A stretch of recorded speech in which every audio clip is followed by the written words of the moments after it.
అందరికీ నమస్కారం. మేము ఇంచుమించు 2 నెలల నుంచి టెన్షన్ పడుతున్నాం. ఒక కేసు ఏమిటవుతుందని, క్రిమినల్ కేసు. ఇందులో ఇతను నాకు ఈ కేసు తీసుకొచ్చిన పెద్ద మనిషి, మాకు సహకరించిన రాజు గారు జూనియర్ అడ్వకేట్. కాబట్టి మిగతా వాళ్ళు ముద్దాయిలేను. కాబట్టి మేము ఇలా చెప్పుకోకూడదు వీడియో మూలకంగా. కానీ ఒక క్రిమినల్ కేసు ఉందంటే ముద్దాయిలు ఎంత టెన్షన్ పడతారన్నది ఒక లాయర్గా నాకు తెలుసు.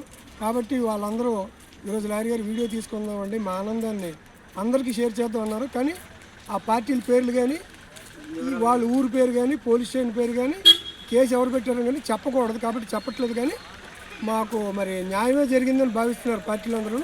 కాబట్టి ఈ రకంగా నాకు వాళ్ళు అభినందించారు. చాలా ఆనందపడుతున్నాను.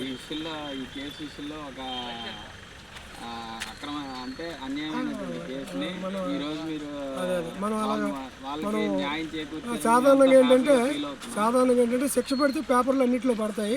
పీపీ గారు వాదించారని, అలాగే పోలీసు వారిని పెద్ద పోలీసు వారు అభినందిస్తారు.